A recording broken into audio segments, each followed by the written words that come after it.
When you talk about the West, if you understand yourself as bearers of that tradition, we don't have the right to despair, we have a job to do, and that is to seek the good, the true, and the beautiful, and to leave the rest to God.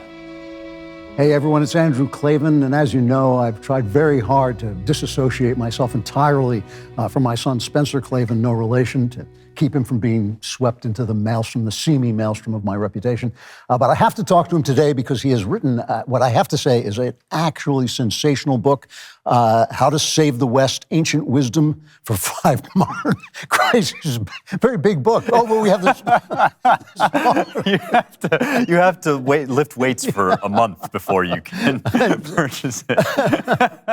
No, I just wrote this because I was trying to get you to acknowledge me. I just want you to acknowledge paternity. I wanted you to be proud of me. Well, I have to confess, I'm relatively proud of you. It's like, there we go. I can go home now. It is a terrific book. Thank you. Ancient Wisdom for 5 Modern Crises. I mean, the first question that comes into the mind is, why do we need ancient wisdom for modern crises? Yeah, you and everybody else is asking this, I think, because, we have this thing, in the book I call it chronological chauvinism, this kind of assumption that newer means better, that basically all the answers to all the questions were thought up shortly after Darwin discovered evolution, and science basically replaced the Bible and Aristotle and Aquinas. I mean, this is kind of the modern wisdom, what gets passed for wisdom. And what I argue in the book is that, in fact, with this digital revolution we're going through, with the kind of sea change we've seen in the way that we relate to each other, the way we communicate with all of our technology, we're actually being forced up against these very fundamental questions. It's not just that the technology is new, it's that the questions are actually really old. What is humanity? What is man? What's our place in the universe? Why should I get out of bed in the morning? Why am I, as a human being, worthwhile when my machines can do things so much faster than me, when AI can outstrip me in all of these ways? And actually, those fundamental questions, what's the point of man's existence, where do we land in the universe, those are the questions that have been argued over and debated for millennia, for thousands of years. And the answers that come down to us through the wisdom traditions of Athens and Jerusalem, these two great pillars of Western civilization, are in many cases saner, more intuitive, and clearer than everything you get from, the modern gurus of the age, from your Mark Zuckerbergs of the world. So that's the point of the book, is I think people need to be equipped with this stuff if they're going to make sense of the coming centuries. Well, the first thing I should ask you, I have a question to follow that up, but before that, I should ask you, why you? Why should I've never listened to a word you said. Why should anybody? Why should you start now? Right. Well, I think this is a really important question, because when you title a book "How to Save the West," there's a certain imposter syndrome that sets in, right? And it's such a big ask, but that's actually the whole point.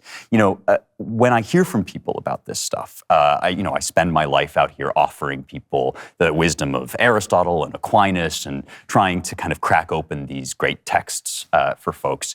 And one of the things that I hear is this real sense of despair and fear about the future of the world. It's like every day you wake up to a new news story that seems to threaten the end of civilization. It's like they're transing the kids, they're destroying the economy, they're teaching everybody to hate themselves, essentially, and one another.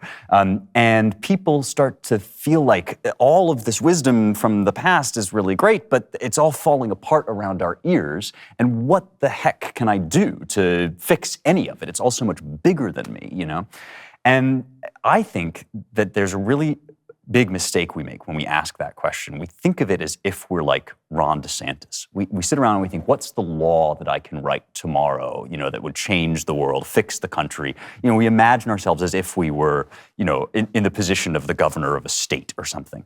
And that's when despair sets in, because we're not in that position. We don't have that kind of power. We can't muscle the wheel of history backward. We're not going to transform the country overnight.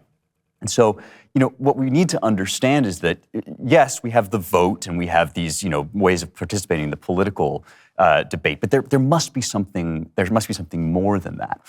The West, as distinct from, America and the 2024 election or the economy. The West, which is a tradition of a great conversation that has been passed down from generation to generation, actually doesn't live in these massive kind of structural concerns that you have. It lives in every human heart. The West is saved every time a single human heart is rescued from nihilism and despair. And so the point of the book is, who am I? Who are you, right? You are actually you're an end in yourself, and the ways that you show up tomorrow, the things that you do when you wake up, how you show up for your kids, the way that you seek the good, the true, and the beautiful is going to matter infinitely more on an infinite scale than anything you could do to quote unquote save the world. So actually this wisdom for saving the West is more actionable, more practicable, and more human-sized than a lot of the things that we tend to worry about in the day-to-day. When you talk about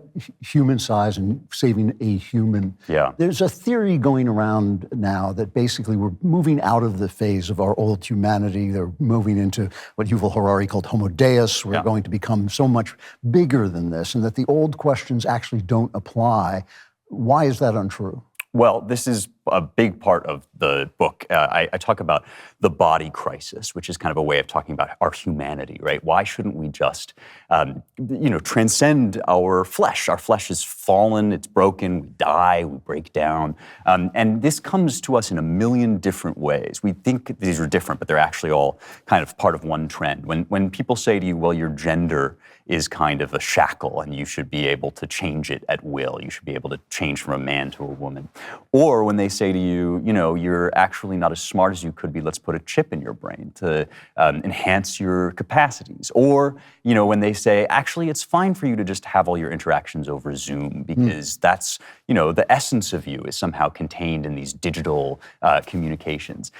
All of this is part of the same mistake. It's part of the same error that sees a human being as kind of like a little spark inside of a machine. And what we are is like these kind of floating spirits piloting these meat suits. And wouldn't it be great if we could just get rid of the meat suits altogether? And that's transhumanism, that's post-humanism, it's all that stuff you're talking about.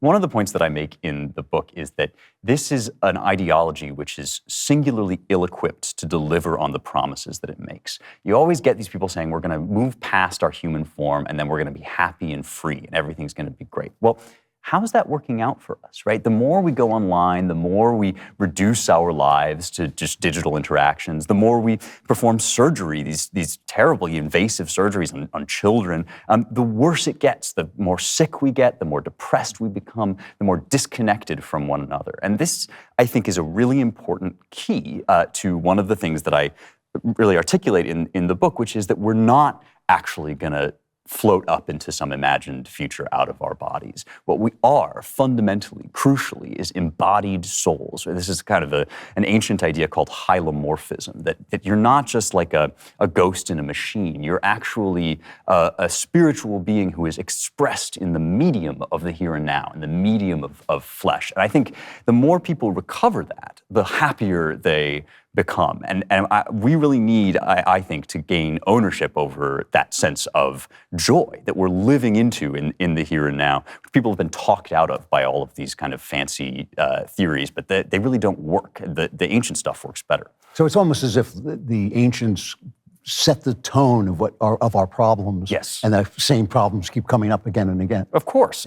And they come up in new ways in each era, and the technology that we're currently faced with is more advanced than they had. And we think that means that we must therefore have moved beyond somehow what they had to say. But you're exactly right. It's not like that at all. It's like a seed that is growing outward into more and more complex iteration. It's not like we've moved past the questions that Aristotle raised. It's that those questions become more and more urgent as we become more and more capable in all of these technological ways. So, the example of transgenderism, I think, is really important here. It's like you come to somebody, you come to a child, let's say, and people say these terrible things to kids like, you can be a boy or a girl or neither or something in between, and you see the confusion that sets in. These kids faces because, of course, children have this kind of innate connection to the reality of what we are, which is human souls embodied in flesh.